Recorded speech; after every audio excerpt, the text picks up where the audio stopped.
Shoh bugun makazani olib, qo'lini tozalayapti qorlarini. Uxlab qo'yganiga, maktabga bormagani uchun. To'g'rimi, Shoh?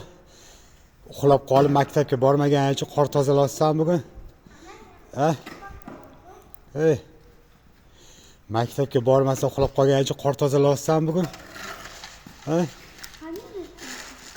Mana shunaqa bo'ladi. Uxlab qolish shunaqa bo'ladi, mana. Uxlab qolganlar mana shu qor tozalaydi uyda. Hovlini tozalab chiqadi hamma yoqni hozir.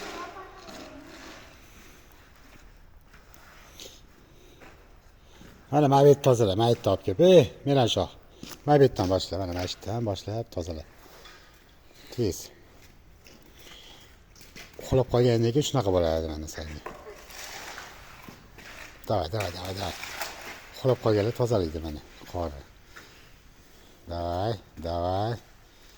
Ha, yaxshilab. Ag'dar, yoniga ag'dar. Prosta ko'tarma, ag'dar. Ko'tara olmaysan. Bo'ldi. Tez bo'l. Tez bo'l, sovqatdim. Tez bo'l. Bo'l tez. Tozala tez. Meni sinfdoshlaringga tashiyma. Uxlab qoldi, maktabga bormagani uchun mana hovlida qor tozalayapti endi. Uxlab qolish shunaqa bo'ladi. 9:00 ga turish kerak edi. Opalaring borib kel maktabga, sen turmasdan qolib ketibsan.